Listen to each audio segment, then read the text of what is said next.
ABP news में आपका स्वागत है। आपके साथ मैं हूं सुमेरा खान। वक्त है बड़ी बहस का। सूत्रों के हवाले से खबर है कि कल ही पीएम पद के लिए नरेंद्र मोदी के नाम का ऐलान हो जाएगा, चाहे बीजेपी संसदीय बोर्ड की बैठक हो या ना हो। बीजेपी अध्यक्ष राजनाथ सिंह ने कहा है कि पार्टी में कोई नाराज नहीं है। इस बात से राजनाथ ने इनकार किया कि विरोधी खेमे ने कोई शर्तें रखी हैं। बड़ा सवाल यह है कि आडवाणी आखिर मोदी का विरोध क्यों कर रहे हैं।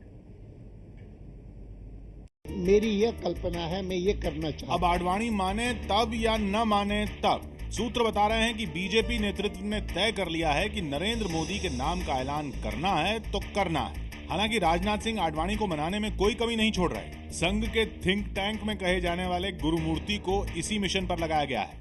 राजनाथ सिंह चाहते हैं कि नरेंद्र मोदी के नाम का ऐलान खुद लालकृष्ण आडवाणी करें। इसके लिए राजनाथ सिंह ने संघ समेत अपने सभी पत्ते खोल रखे हैं।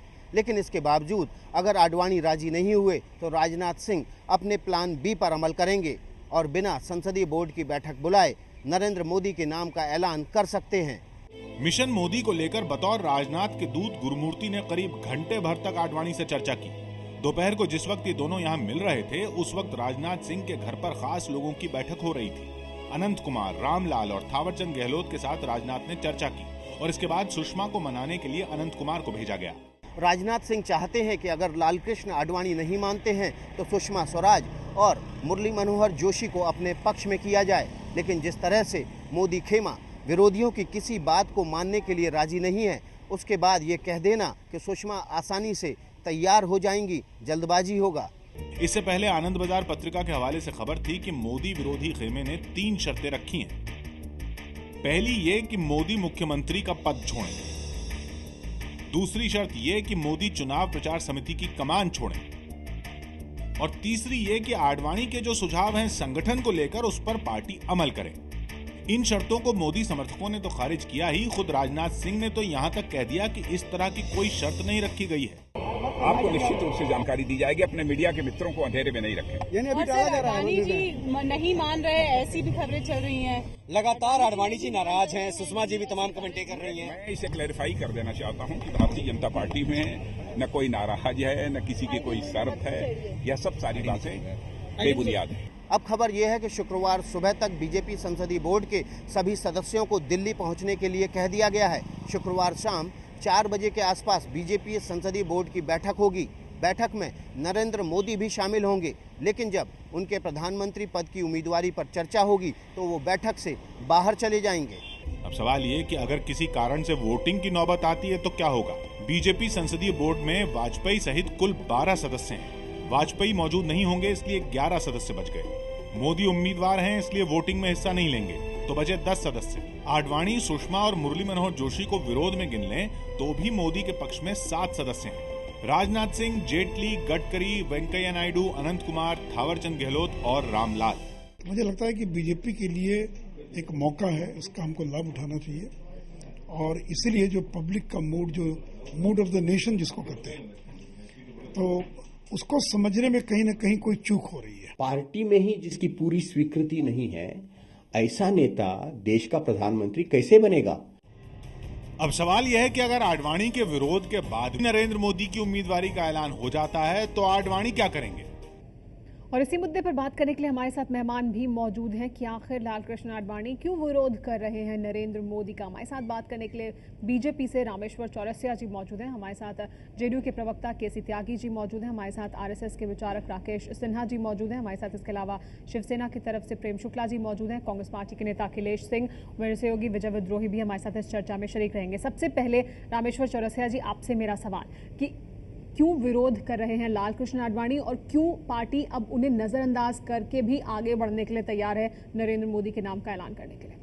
देखिए, अभी आपने बाइट सुना है हमारे राष्ट्रीय अध्यक्ष जी का। हमारे यहाँ कोई विरोध नहीं है। चर्चा करना किसी चीज़ पर विरोध नहीं माना जाता है और उन्होंने साफ कह दिया कि मेरे पास किसी ने न विरोध दर्ज किया है न ही किसी की नाराज़गी है। तो हम तो राष्ट्रीय अध्यक्ष की बात को अगर माने तो अभी लोकतंत्र में सबसे बड़ी चीज है कि पब्लिक किसके पीछे है, धारा किस ओर बह रही है, इसको समझना बड़ा जरूरी है। लोकतंत्र में सुननी भी चाहिए ना। लोकतंत्र में तो ये भी है कि सबकी बात हमारे यहाँ सुनी जाती है सुमेरा जी। हमारे यहाँ लोकतांत्रिक प्रक्रिया से ही चर्चा होती है। देखिए, अचानक कोई हमारा नेता न तो यहाँ बहन जी हैं न नेताजी हैं कि घोषणा कर देंगे। वो चर्चा ही चल रही है, इसीलिए इतने विवाद भी सामने आ रहे हैं, आपके मीडिया में भी आ रहे हैं। बिल्कुल नहीं, आपको दोष नहीं दे रहा हूँ, सुन लीजिए, आपको दोष नहीं दे रहा हूँ। लेकिन जब चर्चा में अगर संघ की तरफ से खुलेआम ये कहा जाता है कि भाई मोदी को बनाना है, लेकिन आप सर्वसम्मति कर लें, सर्वसम्मति ये कहने की जरूरत क्यों पड़ती है? यानी कहीं ना कहीं सर्वसम्मति नहीं बन पा रही, इसीलिए तो कहने की जरूरत पड़ रही है। बिल्कुल,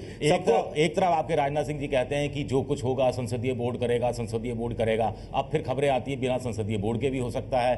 कल सारे पदाधिकारियों को अपने अपने राज्यों में पहुंचने के लिए भी कहा गया प्रदेश कार्यालय में। उसके बाद फिर ये जो ढका छुपी का खेल चल रहा है, तो ये इसके तो क्या मायने निकलते हैं? देखिए, अगर संघ भी कहता है तो संघ के भी कार्यकर्ता पूरे देश में फैले हुए हैं, भारतीय जनता पार्टी के कार्यकर्ता हैं। हमारे कार्यकर्ताओं का फीडबैक संघ ने जो लिया, संघ के अपने स्वयंसेवकों का जो फीडबैक दिया, पार्टी को अवगत करा दिया गया और पार्टी भी इससे वाकिफ है। और पार्टी की इतने बैठकी हो गई, आप एक बैठक की चर्चा कर रहे हैं, कितने संसदीय दल की बैठक हो गई। हो सकता है बैठक में डिसीजन हो गया हो, कोई ऑस्पिशियस डे के लिए इंतजार किया जा रहा हो, जिससे बाहर एक खबरें भी आ गई। और पहले भी अडवाणी जी, आपको याद है कि जब लेटर लिखे थे, अडवाणी जी मान गए, मना लिया गया। तो बार बार ऐसी स्थिति नहीं, आज नहीं, अभी तो अडवाणी जी ने ऐसा कुछ नहीं कहा है, ना उन्होंने किया है, ना पत्र लिखा है। देखिए, हम नहीं मानते, आप बोल रहे हैं कि विरोध किया, इस बार मैं नहीं मानता कि वो विरोध करें। हमारे वरिष्ठ हैं और अभिभावक हैं। देखिए, कोशिश यही हो रही है, कोशिश हो रही है, कोशिश हो रही है कि अडवाणी जी खुद नाम की घोषणा करें।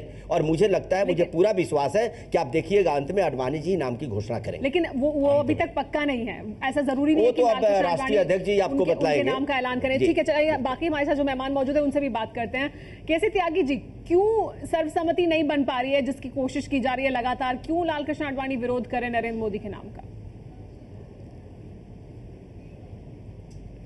देखिए, अटल युग की समाप्ति का दौर है। जो नया नेतृत्व है वो संघ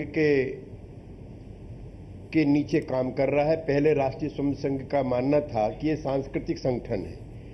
पिछले सप्ताह की घटनाओं ने बताया कि सबसे ज्यादा राजनीतिक संगठन जो है वो आरएसएस है, और आरएसएस जो चाहता है बीजेपी में वो होता है। आंतरिक लोकतंत्र का गला घोट करके सहिष्णुता का स्थान नहीं है, असहमति की गुंजाइश नहीं है, ऐसा भाजपा का आंतरिक लोकतंत्र हो गया है। और हमें प्रसन्नता है कि ये सब देखने के लिए हम आज उनके साथ नहीं है। हमने 6 महीने पहले अपनी राह चुनी थी, हमें लगता था कि यही सब होने वाला है जी। इसी तरह से उन्होंने भाजपा जो गुजरात की है वो बुलडोज की, इसी तरह से एनडीए को किया, और इसी तरह से जबरन तरीके से लोकतंत्र का गला घोट करके बीजेपी के अंदर की आवाज दबा करके श्री नरेंद्र मोदी को स्थापित करने का प्रयास किया जा रहा है। ठीक है, चलिए जिस नेता के प्रतिक्रिया ले लेते हैं जो कुछ आप कह रहे हैं बीजेपी के लिए, इतने सारी उथल पुथल हुई हो जी। रामेश्वर चौरसिया जी, अगर ये सब नहीं है, आंतरिक लोकतंत्र नहीं है, नरेंद्र मोदी के नाम को लेकर इतना विरोध है, तो फिर चलिए हमारे पार्टी का आंतरिक मामला है। लेकिन केसी त्यागी जी ने जो कहा संघ का, केसी त्यागी जी मैं आपको बता दूं कि राष्ट्रीय स्वयं संघ के ही हमारे अटल बिहारी वाजपेयी, मुरली मनोहर जोशी और लाल कृष्ण आडवाणी सब प्रचारक रहे हैं। ये जब राजनीति में प्रवेश किए प्रचारक के रूप में, एक मिनट सुन लीजिए, जब प्रचारक के बता रहा हूं, जब प्रचारक के रूप में प्रवेश किए तो हमारे पार्टी का गठन भी नहीं हुआ था। ऐसा नहीं कि सत्ता के लिए। दूसरी बात, जहां तक मोदी जी की बात आप कर रहे हैं, आपको मोदी जी खराब लग रहे हो, चीड़ होगा, आपका हो सकता है, वो आपका मामला है। हमारे मोदी जी हमारे आज इस देश के सबसे पॉपुलर नेता, हमारे कार्यकर्ताओं के लिए आज वो एक किरण की उम्मीद है, देश के लिए भी उम्मीद है। मैं नहीं कर रहा हूं, ठीक है, और मोदी जी भी एक प्रचारक है, तो पार्टी में उनके लिए सर्वसम्मति नहीं बनी है, तो लोगों को क्या संदेश? देखिए मेरा, जितनी बड़ी पार्टी में ये सब चर्चाएं होते रहती है, ये आज कोई आज हो रहा है ऐसा नहीं है। जब अडवाणी जी का फेज था तभी था, अटल जी का फेज था तभी था। मैं बता, एक कोई भी कार्यकर्ता नहीं, एक मिनट बता दूं, आप देखिए उस समय भी ये विवाद हुआ था जब अटल अडवाणी जी मामला था, जो घोषणा होनी थी। तो ये सब होते रहता है, लेकिन अंततः हमारी पार्टी बैठ करके एक नेता, एक परंपरा बनी है कि घोषणा करेंगे तो वो घोषणा हो जाए। ठीक है, आपके मुताबिक ये होता रहता है पार्टी के भीतर। प्रेम शुक्ला जी, क्या ये होता रहता है? क्या ये सिर्फ लोकतांत्रिक प्रक्रिया का हिस्सा है? क्या सिर्फ ये चर्चाओं का हिस्सा है? क्या सिर्फ यही है?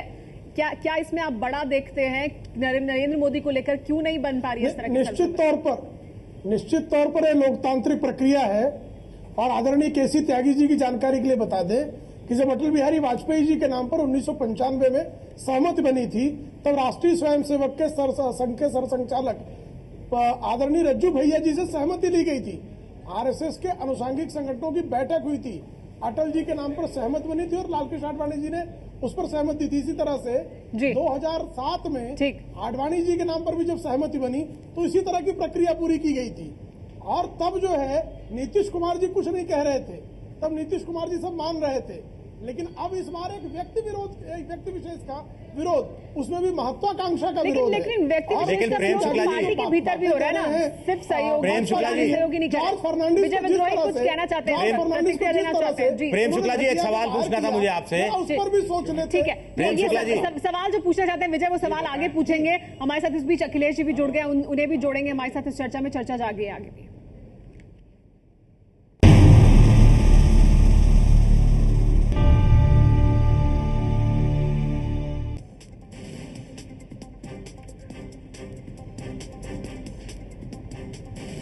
एबीपी न्यूज पर बड़ी बहस जारी है। मोदी का विरोध क्यों कर रहे हैं लाल कृष्ण आडवाणी, इस पर बात करने के लिए हमारे साथ मेहमान मौजूद हैं। हमारे साथ राकेश सिन्हा जी भी मौजूद हैं। राकेश सिन्हा जी जो आरएसएस के विचारक हैं। राकेश सिन्हा जी, आपसे जानना चाहेंगे कि लाल कृष्ण आडवाणी जो बातें सामने रख रहे हैं कि अभी नहीं, विधानसभा के चुनावों के बाद ऐलान किया जाए नरेंद्र मोदी के नाम का, ये समय ठीक नहीं है, इसमें क्या गलत है?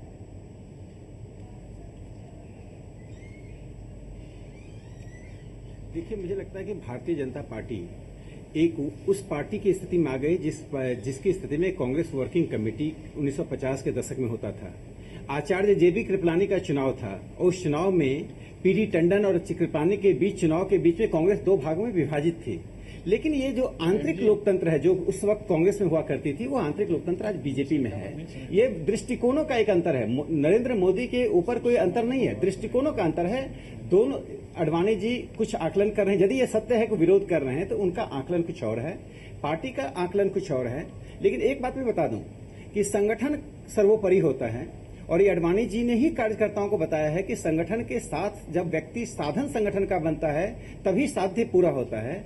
मुझे लगता है कि इस स्थिति में पार्टी एक फैसले पे पहुंचेगी, जरूर पहुंचेगी और उस फैसले आडवाणी जी का जो आकलन है उससे आप सहमत हैं? तांत्रिक प्रक्रिया है, एक स्वस्थ प्रक्रिया है, वो जारी है। राकेश जी, विजय आपसे सवाल पूछा। आडवाणी जी का जो आकलन है कि अगर अभी किया तो मेरा सहमत होना असहमत होना महत्वपूर्ण नहीं है। नहीं, एज एन व्यक्ति के नाते जो कुछ घटनाक्रम हो रहा है उसे तो आप भी देख रहे हैं ना, उस पर कुछ विचार होगा आपका कि क्या है? देखिए, मुझे लगता है कि नरेंद्र मोदी अघोषित रूप से प्रधानमंत्री के उम्मीदवार हैं।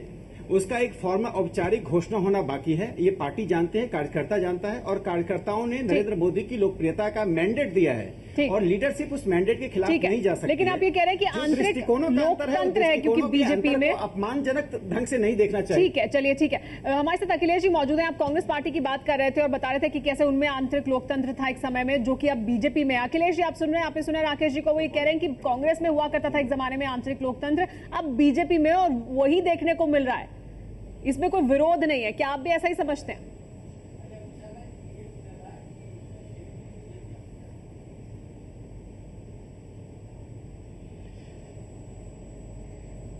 ये इनका अंदरूनी मामला है और इनको इस तरह का अंदरूनी धींगा मुश्ती का लोकतंत्र इन्हें मुबारक हो। हमें इन्हें प्रणाम करते हैं कि ऐसे लोकतंत्र में ये जी रहे हैं जिससे लोकतंत्र ये बताते हैं। वहां से निर्देश आता है आरएसएस से, फिर उसके आगे किसको उस पर if but comma full stop लगाने की हिम्मत है, कौन कह सकता है? फिर उसके बाद सारे लोगों को उसके गुणगान करने हैं, करते रहें। आडवाणी जी ने जो पत्र लिखा था उस पत्र का अभी तक तो जवाब भी बीजेपी की तरफ से नहीं आया। कई कार्यकारिणी की बैठकें हो गई, जो उन्होंने मुद्दे उठाए थे उसका भी जवाब नहीं आया है। अटल जी से लेकर के अब तक आडवाणी जी को, उनको मोदी को जब कोई नहीं रोक पाया तो ठीक है। जिसकी पार्टी जिन्हें पूर्ण रूप से स्वीकार न करती हो, जिसकी पार्टी जिसके प्रति अलग अलग विचार रखती हो और जो पार्टी सिमटती जा रही हो, जिसके नेतृत्व में कई राज्यों का भी चुनाव हुए, वहां सुपड़ा साफ हुआ, उनको अगर ये लोग बनाना चाहते हैं तो बनाएं, हमें एतराज थोड़ी ना है। जिसको चाहे उसको बनाओ, जिसको रखें। विरोध तो इन्हीं के अंदर से हो रहा, बाहर के लोग थोड़े ना कह रहे हैं कि आप न बनाओ या बनाओ। आरएसएस इतने दिनों से बनवाने में लगा है, इतना वरिष्ठ लीडर अपनी बात कह रहा है, तरह तरह के लोग अपनी बात कह रहे हैं, तो इस तरह का लोकतंत्र, इस तरह की विचारधारा है, इनको मुबारक हो। आप लोकतंत्र किस तरह का बीजेपी के भीतर, उसी पर सवाल उठा रहे हैं कि सिर्फ निर्देश का आरएसएस की तरफ से निर्देश आता है, लोकतांत्रिक प्रक्रिया की कोई लोकतांत्रिक प्रक्रिया नहीं है। इस पर बात करेंगे, रामेश्वर चौरसिया जैसे प्रतिक्रिया लेंगे। प्रेम शुक्ला जी भी इस पर प्रतिक्रिया देना चाहते हैं, चर्चा जारी है, आगे लेंगे प्रतिक्रिया।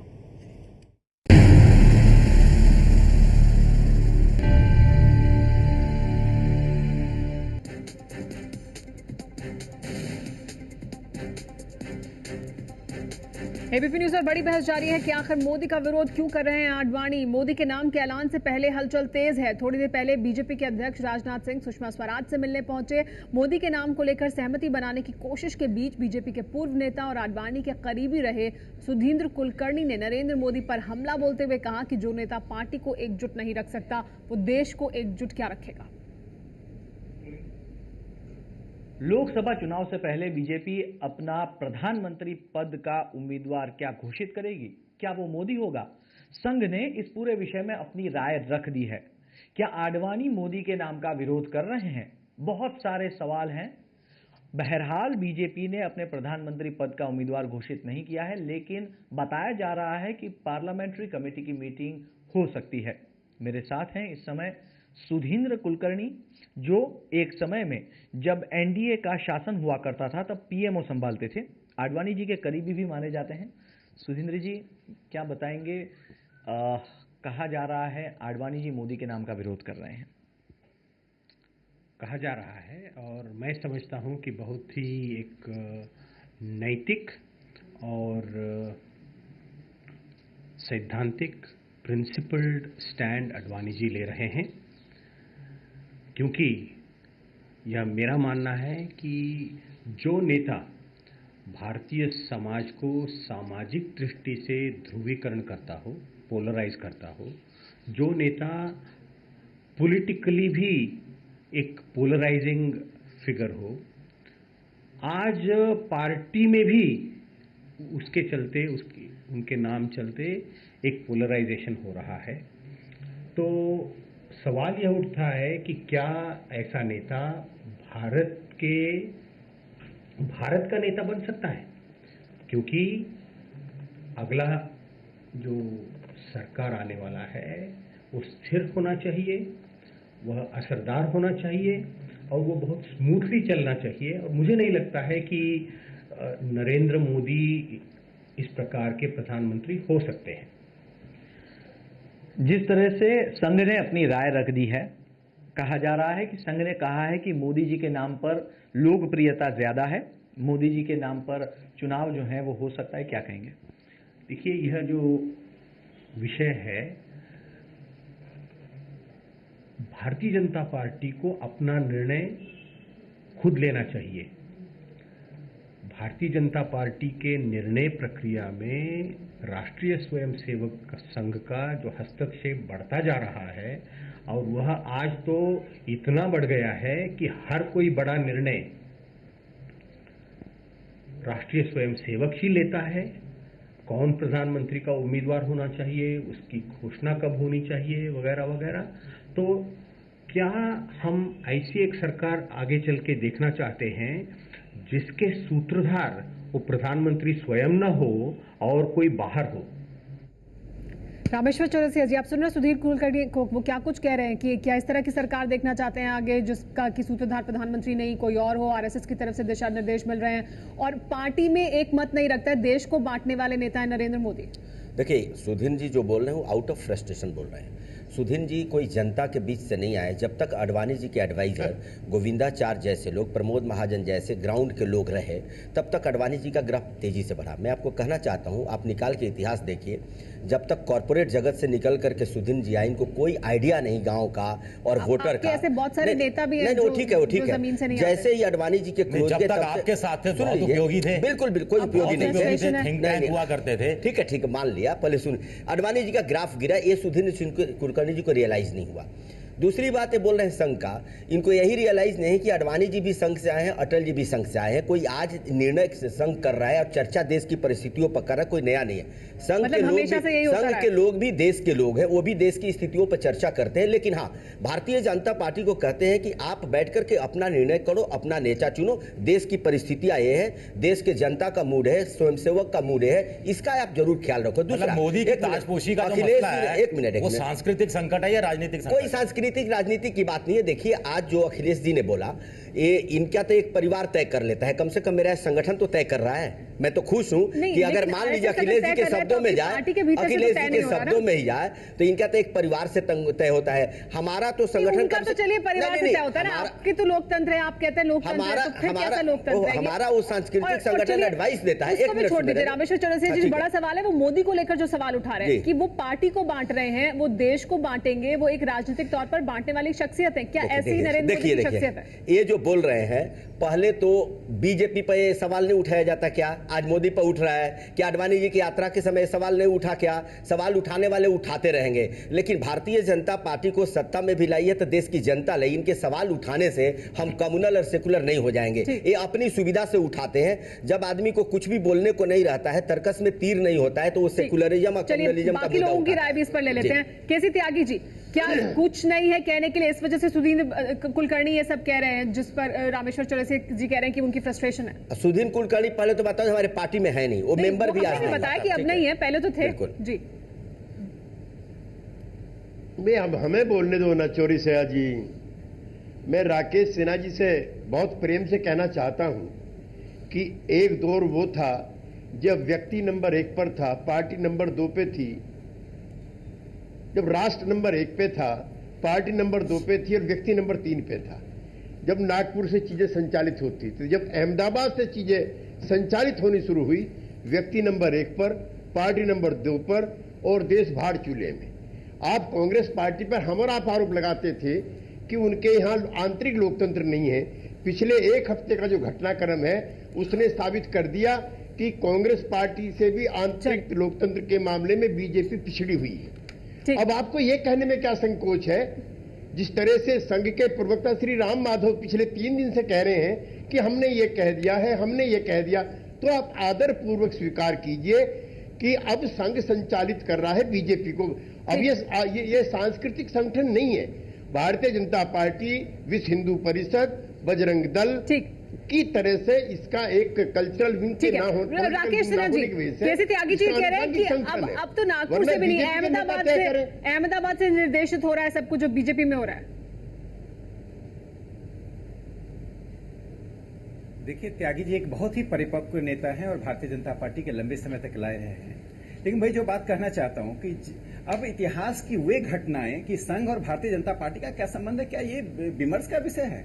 इतिहास ने साबित कर दिया 52 में क्या हुआ, 1950 जनसंघ क्यों बनी, भारतीय जनता पार्टी क्यों बना, दोहरी सदस्यता की समस्या क्या थी। इसलिए सांस्कृतिक राष्ट्रवाद, सांस्कृतिक संगठन, राजनीति, ये सब विवाद का विषय नहीं है, ये स्पष्ट है। नहीं, विवाद के विषय पे बात कर लेते ना। विवाद का विषय तो अभी मोदी बन गए हैं। आज उठता है कि वो विवाद का विषय नहीं, जो सवाल उन्होंने उठाया, मैं एक मिनट में इसका उत्तर दे दूं। राकेश जी, उत्तर दे दूं। चलिए मोदी पर भी बात कर लेते हैं। मोदी क्या बीजेपी में विवाद का विषय है? उनका कंसर्न ठीक है, देश। देखिए, नरेंद्र मोदी जब नेता के रूप में उभरे, वो नेता के रूप में केंद्रीय नेताओं के कारण नहीं उभरे।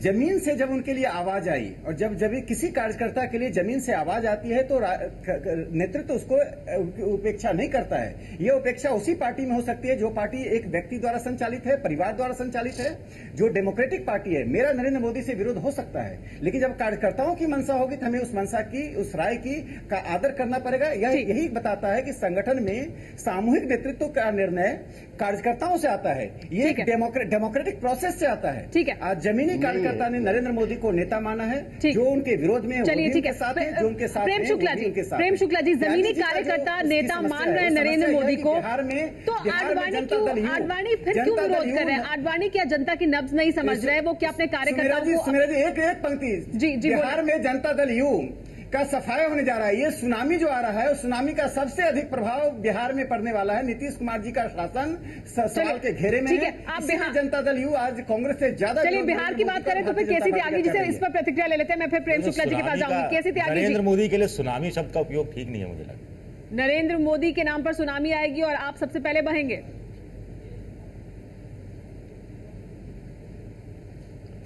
ऐसा है कि 272 MP चाहिए होते हैं प्रधानमंत्री बनने के लिए। 200 सीटें देश में ऐसी हैं जहां भाजपा ना कभी नंबर 1 पे आई, ना नंबर 2 पे आई, ना नंबर 3 पे आई।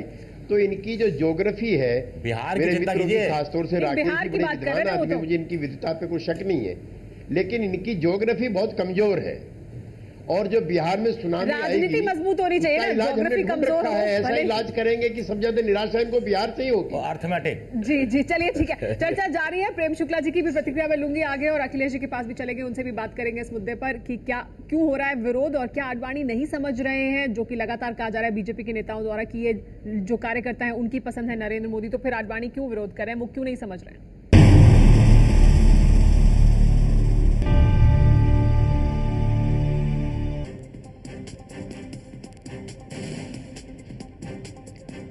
एबीपी न्यूज पर बड़ी बहस जारी है कि आखिर मोदी का विरोध क्यों कर रहे हैं लालकृष्ण आडवाणी। हमारे साथ चर्चा के लिए मेहमान मौजूद हैं, लेकिन चर्चा शुरू करें उससे पहले इरफान का कार्टून इस मुद्दे पर जो उन्होंने बनाया वो आप देख लीजिए। फटा पोस्टर निकला हीरो, और जो पोस्टर जिसे फाड़कर हीरो यानी नरेंद्र मोदी निकले हैं, उस पोस्टर पर लालकृष्ण आडवाणी की तस्वीर है। मोदी के नाम का ऐलान हर हाल में होगा, राजनाथ सिंह ये बयान दे रहे हैं। हमारे साथ सभी मेहमान मौजूद हैं इसी मुद्दे पर, लेकिन चर्चा करने के लिए कि ये लालकृष्ण आडवाणी क्यों विरोध कर रहे हैं नरेंद्र मोदी के नाम का। प्रेम शुक्ला जी, आपसे जानना चाहेंगे कि जो सहयोगी हैं एनडीए में बीजेपी के, अब कहा यह जा रहा है कि हर हाल में ऐलान होगा, जल्द से जल्द ऐलान होगा, हो सकता है कल ही ये ऐलान कर दिया जाए। क्या शिवसेना को बता दिया गया है, उन्हें जानकारी दी गई है, या उनसे मशवरा किया गया है इस बात को लेकर? शिवसेना ने तो पहले ही कहा है कि भारतीय जनता पार्टी अपने उम्मीदवार का नाम तय कर ले, और भारतीय जनता पार्टी जिस उम्मीदवार का नाम तय करेगी, राष्ट्रहित में शिवसेना उस पर अपना निर्णय उसको देगी। और नरेंद्र मोदी को कभी भी शिवसेना ने अस्पृश्य नहीं माना है।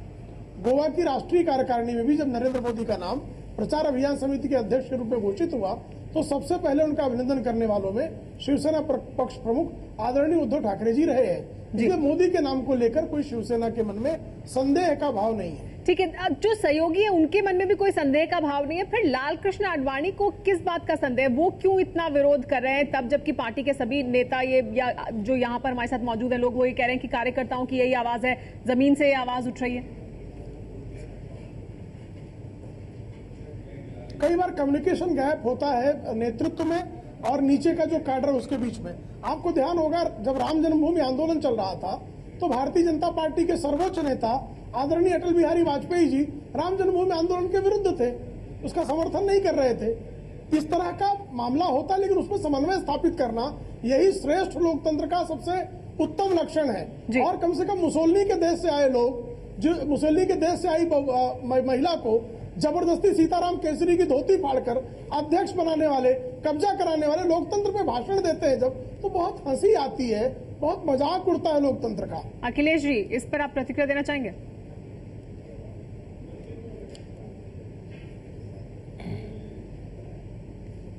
बहुत रहस्यमय ढंग से अध्यक्ष बनाया गया था सोनिया जी को, और ये मैं नहीं कह रहा हूँ, ये उनकी जो ऑफिशियल बायोग्राफी उसमें भी लिखा गया है। और मोदी जी निकल के बाहर आ गए। देखिए ये अभी हमने सुना कि कुलकर्णी के बयान पे ये कहा गया कि वो बीजेपी में नहीं है, उनका निजी बयान है।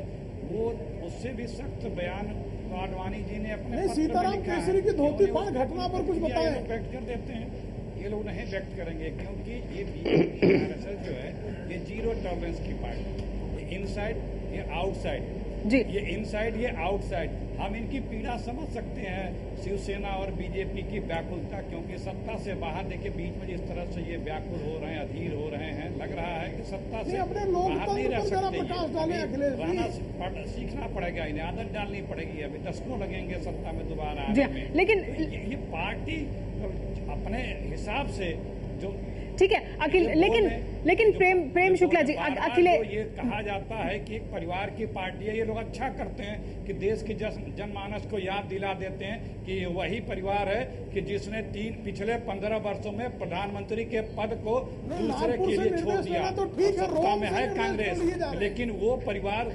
प्रधानमंत्री नहीं है। तो यहाँ एक परिवार है, उधर संघ परिवार है, उन्होंने दूसरे को बना दिया। और ये लोग किस तरह से पार्टी के अंदर के पदों में अपना मुद्दा हम तो हमारे तो इतना ही है, बड़ा परिवार भी नहीं है जी। लेकिन प्रेम शुक्ला जी, कांग्रेस पार्टी को अगर ये मान भी लिया जाए कि उनके यहाँ तो चलिए वो एक परिवार है जिससे निर्देशित होती है, लेकिन बीजेपी तो अपने आप को अलग रखती है ना। बीजेपी तो अपने आप को अलग तरह की पार्टी कहती है कि उनका चाल चरित्र सब अलग है, लेकिन वो वैसा ही सब कुछ कर रहे हैं। विमर्श हो रहा है सुमाइरा, शिवसेना क्या है, इसलिए वहाँ व्यापक विमर्श है प्रधानमंत्री पद के उम्मीदवार पर। लीजिए शुक्ला जी, आपका भी तो परिवार ही है। त्यागी जी कह रहे हैं कि शिवसेना क्या है, वो भी तो परिवार की पार्टी है। नहीं कर दिया जाता, मानते ही, लेकिन वो सेवा का वंशवाद है। वो ये तो सत्ता का वंशवाद करते हैं। गर्भ में आए और प्रधानमंत्री घोषित शिवसेना। अरे 2 जिलों की पार्टी है शिवसेना, 2 जिलों की पार्टी है, रीजनल भी नहीं, सब रीजनल पार्टी बन के रहेंगे। सत्ता से बाहर है, इनकी पीड़ा समझो सुमेरा आप, ये पीड़ित हैं, ये बेचारे अपना मानस खो चुके हैं। इन्हें सत्ता की लालसा है, इन्हें जो है इन्हें अपना एजेंडा चलाना है। जनता इनको ठुकरा चुकी है, गुस्सा दूसरे पे उतार रहे हैं। सभी को कुछ ना कुछ पीड़ा है, सभी को कुछ ना कुछ पीड़ा है। रामेश्वर चौरसिया जी, लेकिन आडवाणी को क्या मना लिया जाएगा? क्या आपको अवसर नहीं दिया? संक्षेप में खत्म हो गया समय। रामेश्वर चौरसिया जी, पहले तो सुमेरा जी मैं ये बता दूं कि आडवाणी जी ने कभी पब्लिकली विरोध नहीं किया। पिछली बैठक वो ठीक है, उसके बाद हमारी बैठक हुई पदाधिकारियों की, एक मिनट, हाँ उसके बाद चिट्ठी के बाद की बात, मैं आखिरी पदाधिकारियों की बैठक, एक मिनट, पदाधिकारियों की बैठक हुई, हमारे प्रदेश अध्यक्षों की बैठक हुई, उसमें आडवाणी जी ने पब्लिकली उस बैठक में नरेंद्र मोदी जी की भूरी भूरी प्रशंसा की। ये विचार जो चल रहा है, हो सकता है उनके कुछ पॉइंट्स हो, हमारे कुछ पॉइंट्स हो, विचारों में अंतर हो सकता है, अंतर हो सकता है विचारों में। देखिए जो डिसीजन, लाल कृष्ण आडवाणी की यही जगह है पार्टी में। देखिए डिसीजन होगा, कलेक्टिव होगा, क्योंकि आज जो लोगों की भावना है, देश का मूड है और कार्यकर्ताओं की भावना है, उसको आडवाणी जी भी समझ रहे हैं, हमारी पूरी पार्टी समझ रही है। मैं मानता हूं कि पार्टी जितना से जल्दी डिक्लेयर करे, उससे ज्यादा पार्टी को फायदा होगा। उस पर बात भी नहीं बन रही है ना, उस पर बात भी नहीं की जा रही है। ऐसी बात नहीं है, आडवाणी जी जो करे उसकी चर्चा हो रही है। केसी त्यागी जी कुछ कहना चाहते हैं संक्षेप में? केसी त्यागी जी, समय खत्म हो गया। आडवाणी जी ने अपने इस्तीफे में कहा है कि ये दीनदयाल उपाध्याय और अटल बिहारी ठीक है जी, अब वो चिट्ठी की हमने बात की नहीं है। ठीक है जी। अब तो अब बीजेपी में क्या कुछ होगा, जानकारी यही मिल रही है कि ऐलान होगा, हर हाल में होगा। आडवाणी तैयार हो या ना हो, बड़ा सवाल ये कि आडवाणी तैयार नहीं होंगे तो क्या उससे नरेंद्र मोदी का जो ऐलान किया जाएगा वो कुछ फीका पड़ेगा या उस पर उसका कुछ असर पड़ेगा या नहीं। आप सभी मेहमानों का बहुत बहुत शुक्रिया हमारे साथ इस चर्चा में जुड़ने के लिए।